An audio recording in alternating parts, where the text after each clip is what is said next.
Hi learners! On this video lesson, we will have a deep dive into line segments. The Ruler Postulate as well as Segment Addition Postulate are discussed in details and their applications are showcased. Locating the midpoint of the line segment is also presented. Strategies in analyzing and answering sample problems related to the topic are demonstrated to let you gain an understanding on how these are done so that you will be able to successfully answer geometry problems similar to these in the future. If your lesson is on line segments, or if you have an assignment on this topic, or if you're preparing for tests in math or a test in geometry in particular, or you're someone who is interested in learning math, then this video is for you. Having that said, please support the channel by giving a like. If you have not already done so, please hit that subscribe button and please also share this video. Thank you. It will definitely help this channel.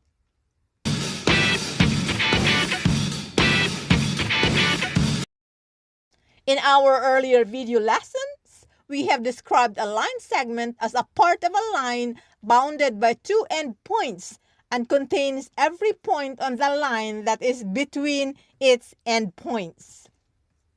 Let us identify the endpoints of our line segment here and call them points M and N. With points M and N as endpoints, we can now name the line segment as segment MN with this notation. Because the line segment consists of points as shown, these points can be paired one-to-one with real numbers, like the numbers on the ruler. The number that is paired to a point is called the coordinate of the point. This concept of matching the points on the segment one-to-one with real numbers is called Ruler Postulate. Since we can pair its point with real numbers, we can determine the length of a line segment or the distance between 2 points. Do you agree, learners? Let us name some other points on segment MN so we can determine some distances. Before we proceed, let us be clear about some notations. While the notation for line segment MN is this, the length of segment MN, or the distance between points M and N, has this for its notation. You have to remember this, learners. These two notations are different. Now, the distance between any 2 points can be obtained in several ways. One is by counting the number of units there are between the endpoints. Second is by getting the absolute value of the difference between the coordinates of the endpoints. Let us get the distance between points P and U by using the first method. We will count the number of units starting from one endpoint. It doesn't matter where you start. Let us count starting from point P. 1, 2, 3, 4, 5, 6, 7. So the length of segment PU is 7 units. Now we will obtain the distance between points P and U by using the second method. That is, the length of segment PU is equal to the absolute value of the coordinate of point P minus the coordinate of point U. Plugging in the coordinates of point P and U, we have, now 1 minus 8 is negative 7. The absolute value of negative 7 is 7. Thus, the distance between points P and U is 7 units. Let us have segment CD here and extend our number line to include negative numbers. Now let us get the length of segment CD, or the distance from point C to point D. First, by counting the number of units from C to D. Let's go. We count 1, 2, 3, 4, 5, 6, 7, 8, 9. So the length of segment CD, or the distance between points C and D, is 9 units. This time, we will obtain it by getting the absolute value of the difference between the coordinates of points C and D. Plugging in the coordinates of points C and D, we have, now negative 4 minus 5 is negative 9. The absolute value of negative 9 is 9. So the length of segment CD, or the distance from point C to point D, is 9 units. Take note that the two methods give you the same answer, so you can choose the method that is most convenient to you. Let us look at this figure, learners. Here, point F is between points C and D. From the figure, we see that segment CD is divided into two smaller segments, segment CF and segment FD. Because point F is between points C and D, the length of segment CF plus the length of segment FD is equal to the whole length, the length of segment CD. This concept is called Segment Addition Postulate. It states that the sum of its parts is equal to the whole. That is, the length of one piece plus the length of the other piece equals the length of the whole. This postulate is used in finding unknown lengths. So, if the length of segment CF is 3 and the length of segment FD is 6, then the length of segment CD is 9.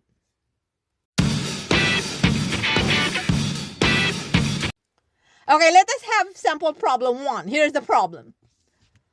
John has 15 feet piece of wood as shown. He cuts it into two pieces where one piece is 4.5 feet. What is the length of the other piece in feet? A figure is given. Option A, 4.5 feet. Option B, 11.5 feet. Option C, 15 feet.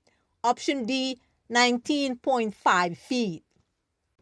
As usual, we begin by reading the whole problem and may read it several times when needed to know what we're looking for, to determine what are given, and to figure out how the given information helps find what we're looking for. Okay, what is asked in the problem, learners? Here, we are to find X, the length of the other piece of wood. What are given? We are given a piece of wood having a length of 15 feet, cut into two pieces, where one piece is 4.5 feet. The problem states that the whole piece of wood is cut into two pieces, and we are to find the length of the other smaller piece. To answer the question, we will apply the segment addition postulate. That is, the length of one piece plus the length of the other piece equals the length of the whole. Plugging in the values, we have subtracting 4.5 feet from both sides of the equation gives us 11.5 feet. So, what is our answer, learners? Is it option A, option B, option C, or option D? Okay, so the answer is option B. The length of the other piece is 11.5 feet. That was easy.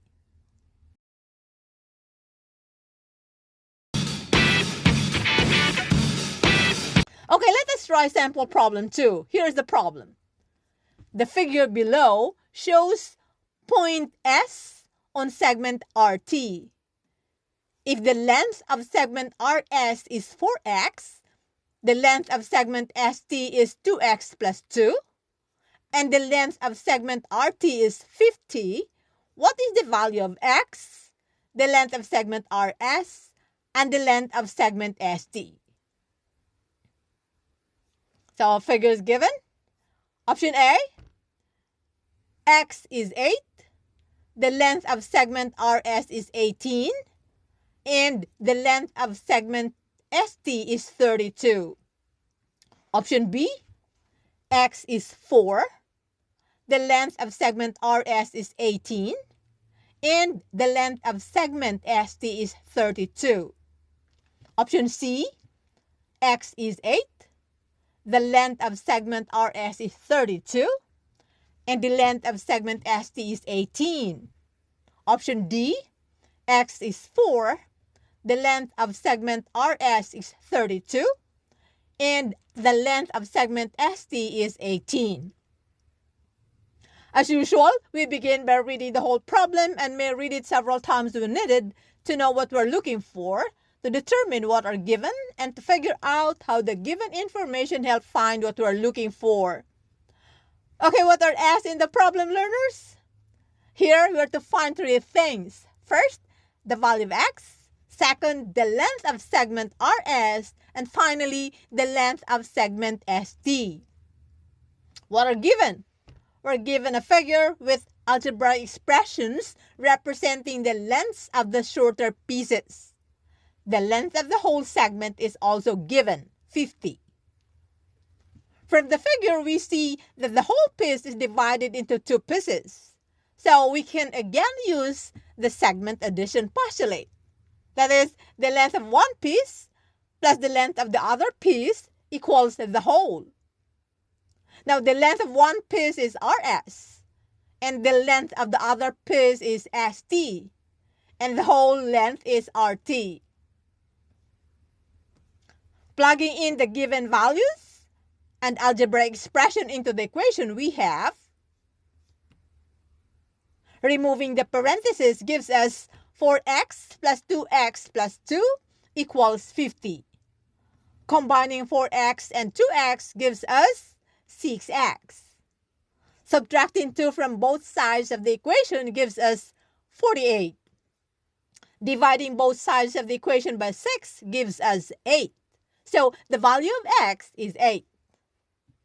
Now, we proceed to solve for the length of segment RS. We start with the expression for the length of RS. Next, we plug in the value of x. Multiplying 4 and 8 gives us 32. So, the length of segment RS is 32. We now solve for the length of segment ST. Again, we start with the given expression for the length of segment ST. Then we plug in the value of x. Multiplying 2 and 8 gives us 16. Adding 16 and 2 gives us 18. So the length of segment ST is 18. So what are our answers, learners? Is it option A, option B, option C, or option D? Okay, so the answer is option C. The value of x is 8, the length of segment RS is 32, and the length of segment ST is 18. There you are, learners. That was again easy. Okay, so we move on to the midpoint of a line segment. The midpoint of a line segment is a point that is exactly on the middle of the segment. It divides the segment into two segments of equal length. So, if M is the midpoint of segment AB as shown, then the length of segment AM is equal to the length of segment MB. Now, locating midpoint M is done by getting the average of the coordinates of the endpoints. That is, the coordinate of endpoint 1 plus the coordinate of endpoint 2 divided by 2. Let us look at this example.